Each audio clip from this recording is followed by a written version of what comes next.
Morning. അപ്പോൾ നമ്മുടെ ഇന്നത്തെ റെസിപ്പി എന്ന് പറയുന്നത് പാവയ്ക്ക ഇഷ്ടപ്പെടുന്നവർക്ക് വളരെയധികം ഇഷ്ടപ്പെടുന്ന റെസിപ്പിയാണ്. പാവയ്ക്ക ഇഷ്ടപ്പെടാത്തവർ ഇതുപോലെ പാവയ്ക്ക കറി ഒന്ന് ഉണ്ടാക്കി നോക്കൂ, നിങ്ങൾക്കും ഇഷ്ടപ്പെടും.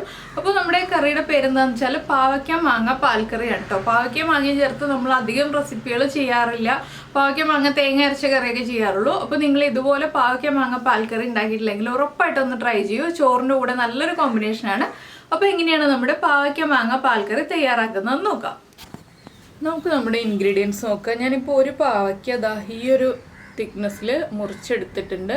കുറച്ച് വലിയ പീസുകളായിട്ട് തന്നെ കട്ട് ചെയ്തെടുക്കുക. പിന്നെ മാങ്ങയാണ് എടുത്തിരിക്കുന്നത്. ഒരു മാങ്ങയുടെ പകുതി എടുത്തിട്ടുണ്ട്. അതും ഈ ഒരു വലിപ്പത്തിലാണ് കട്ട് ചെയ്തെടുത്തിരിക്കുന്നത്. തീരെ ചെറിയ പീസായിട്ടല്ല, ഒരു മീഡിയം വലിപ്പത്തിൽ. പിന്നെ 4-5 ഉള്ളി എടുക്കുക. ഇത് നമുക്ക് വറവിടാനാണ്. 5-6 എടുക്കുക കേട്ടോ, നമ്മുടെ ഇഷ്ടത്തിനനുസരിച്ച്. പിന്നെ എടുത്തിരിക്കുന്നത് പച്ചമുളകാണ്. പച്ചമുളക് നമ്മുടെ എരിവനുസരിച്ച് എടുക്കുക. ഞാനിപ്പോൾ 3 വലിയ പച്ചമുളക് എടുത്തിട്ടുണ്ട്. പിന്നെ എടുത്തിരിക്കുന്നത് കറിവേപ്പില. പിന്നെ വേണ്ടത് തേങ്ങയുടെ 1-ാം പാലും 2-ാം പാലും. അപ്പോൾ ആദ്യം നമുക്ക് ഈ പാവയ്ക്ക ഒന്ന് വേവിച്ചെടുക്കണം. പാവയ്ക്ക ചട്ടിയിൽ നിങ്ങൾക്ക് മാങ്ങ ചേർത്ത് വേവിച്ചെടുക്കാം. അപ്പോൾ കുറേ സമയം എടുക്കും. ഞാനിപ്പോൾ പാവയ്ക്ക കുക്കറിലാണ് വേവിക്കാൻ പോകുന്നത്. അതാകുമ്പോൾ വേഗം കുക്കായി കിട്ടും. നമുക്ക് കുക്കറിലേക്ക് നമ്മൾ കട്ട് ചെയ്ത് വെച്ചിരിക്കുന്ന പാവയ്ക്കയും മാങ്ങ ഇപ്പോൾ ചേർക്കണ്ട കേട്ടോ. മാങ്ങ ചേർത്തിട്ടുണ്ടെങ്കിൽ മാങ്ങയ്ക്ക് വേവ് കുറവാണ് പാവയ്ക്കേക്കാൾ. അതുകൊണ്ട് തന്നെ മാങ്ങ വേഗം കുക്കായിപ്പോവും. പിന്നെ ഞാൻ ചേർക്കുന്നത് നമ്മുടെ പച്ചമുളക് ഒന്ന് സ്പ്ലിറ്റ് ചെയ്ത് ചേർക്കുന്നുണ്ട്. കംപ്ലീറ്റ് വെടിയിച്ചിട്ടില്ല. പിന്നെ കുറച്ച് കറിവേപ്പില, പിന്നെ പാവയ്ക്കയ്ക്ക് ആവശ്യമായ ഉപ്പ്. ഇതിൻ്റെ കൂടെ തേങ്ങയുടെ 2-ാം പാല്. പാവയ്ക്ക വേവാൻ ആവശ്യമായ 2-ാം പാല് മതി. ഞാനിപ്പോൾ ഒരു 1/2 മുതൽ 3/4 കപ്പ് വരെ 2-ാം പാല് ചേർത്തിട്ടുണ്ട്. ഒരു 3/4 കപ്പ് 2-ാം പാല് മതി. ഇത്രയും പാലിൽ തന്നെ നമ്മുടെ പാവയ്ക്ക കുക്കായി കിട്ടും. ഒരു 2 വിസിൽ വരുന്നത് വരെ നമുക്ക് പാവയ്ക്ക കുക്ക് ചെയ്തെടുക്കാം. അതിനുശേഷം നമുക്ക് മാങ്ങയും ചേർത്ത് കുക്ക് ചെയ്യാം. മാങ്ങ കുക്കറിലല്ല കുക്ക് ചെയ്യുന്നത്. അതെങ്ങനെയാണെന്ന് നമുക്ക് കുക്ക് ചെയ്യുമ്പോൾ പറയാം. ഇപ്പോൾ പാവയ്ക്ക കുക്കായി വരട്ടെ. ഇപ്പോൾ നമ്മുടെ പാവയ്ക്ക കുക്കായി വന്നത് ഞാനൊരു മൺചട്ടിയിലേക്ക് മാറ്റിയിട്ടുണ്ട്. ഇനി ഇതിൻ്റെ കൂടെയാണ് നമ്മൾ മാങ്ങ ചേർത്തിട്ട് വേവിക്കാൻ പോകുന്നത്. എന്താണെന്ന് വെച്ചാൽ മാങ്ങ കുക്കറിൽ വേവിച്ചാൽ ഉടഞ്ഞു പോകുന്നു ഞാൻ പറഞ്ഞല്ലോ. ഇനി മാങ്ങ ചേർത്ത് നമ്മളൊരു 5 മിനിറ്റ് മാങ്ങ കുക്കായി വരുന്നത് വരെ ഒന്ന് വേവിച്ചെടുക്കുക. 5 മിനിറ്റിൽ കൂടുതൽ വേവിക്കണ്ട കേട്ടോ. മാങ്ങ വല്ലാതെ ഉടഞ്ഞു പോവും. അപ്പോൾ മാങ്ങയും കൂടി ചേർന്ന് ഒന്ന് കുക്കായി വരട്ടെ. അതിനുശേഷം നമുക്ക് ബാക്കിയുള്ള കാര്യങ്ങളൊക്കെ ചേർക്കാം. ഇതിൽ ഒരുപാട് കാര്യങ്ങളൊന്നും ചേർക്കാനില്ല. പിന്നെ നിങ്ങൾ ചേർക്കുമ്പോൾ 1-ാം പാല് നല്ല തിക്കായിട്ടുള്ള തേങ്ങാപ്പാലായിരിക്കണം, ലൂസായിട്ടുള്ള തേങ്ങാപ്പാലായിരിക്കരുത്. അപ്പോൾ മാങ്ങയും കൂടി കുക്കായി കഴിഞ്ഞിട്ട് നമുക്ക് ബാക്കിയുള്ള കാര്യങ്ങളൊക്കെ ചേർത്ത് കൊടുക്കാം. ഇപ്പോൾ നമ്മുടെ മാങ്ങ ചേർത്തിട്ട് ഒരു 5 മിനിറ്റ് കഴിഞ്ഞു. മാങ്ങയും കുക്കായി വന്നിട്ടുണ്ട്. ഇനി നമുക്ക് ഫ്ലെയിം ഓഫ് ചെയ്യാം. ഉപ്പൊക്കെ ചെക്ക് ചെയ്യാം കേട്ടോ. ഉപ്പ് കുറവാണെങ്കിൽ ഉപ്പ് ചേർത്ത് കൊടുക്കുക. എരിവ് കുറവാണെങ്കിൽ 1-2 പച്ചമുളക് സ്പ്ലിറ്റ് ചെയ്ത് ചേർത്ത് കൊടുക്കുക. അതിനുശേഷം നമ്മൾ എല്ലാം കറക്റ്റ് ചെയ്തിട്ട് ഫ്ലെയിം ഓഫ് ചെയ്യുക. എന്താണെന്ന് വെച്ചാൽ മൺചട്ടിയാണ്, കറി തിളച്ചുകൊണ്ടേ ഇരിക്കുകയാണ്. അതുകൊണ്ടാണ് ഞാൻ ഫ്ലെയിം ഓഫ് ചെയ്യാമെന്ന് പറഞ്ഞത്. ഫ്ലെയിം ഓഫ് ചെയ്തതിന് ശേഷം വേണം നമുക്കിതിലേക്ക് ഒന്ന് ഇളക്കി ചൂട് കുറച്ചിട്ട് തേങ്ങയുടെ 1-ാം പാല് ചേർക്കാൻ. തിളച്ചുകൊണ്ടേ ഇരിക്കുമ്പോൾ തേങ്ങയുടെ 1-ാം പാല് ചേർക്കരുത്. നമ്മൾ വല്ലാതെ ഇളക്കിയിട്ടുണ്ടെങ്കിൽ മാങ്ങയൊക്കെ ഉടഞ്ഞു പോകും. അതുകൊണ്ട് ഒരുപാട് നമുക്ക് ഇളക്കി കൊടുക്കാനും പറ്റില്ല. ഇപ്പോൾ തിള ഒന്ന് കുറഞ്ഞു വന്നിട്ടുണ്ട്. ഇനി നമുക്ക് നമ്മുടെ തേങ്ങയുടെ 1-ാം പാല് ചേർത്തിട്ട് ഒന്ന് ഇളക്കി മിക്സ് ചെയ്യാം. ഇത്രയേ ഉള്ളൂ നമ്മുടെ പാവയ്ക്ക പാൽക്കറി എന്ന് പറയുന്ന പരിപാടി.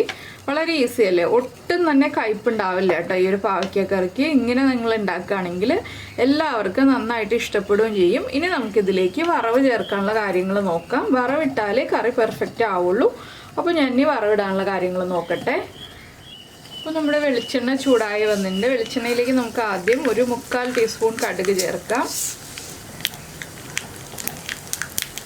കടുകൊന്ന് പൊട്ടി തുടങ്ങുമ്പോൾ നമുക്കിതിലേക്ക്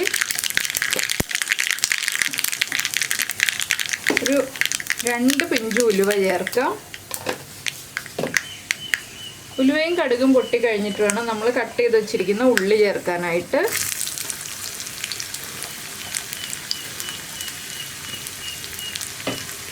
ഉള്ളി ചേർത്തിട്ട് ഉള്ളി ഒന്ന് ബ്രൗൺ ഷെയ്ഡായി വരുന്നത് വരെ നന്നായിട്ട് ഇളക്കി കൊടുക്കുക. ഉലുവ ഇതിൽ ചേർക്കണം കേട്ടോ.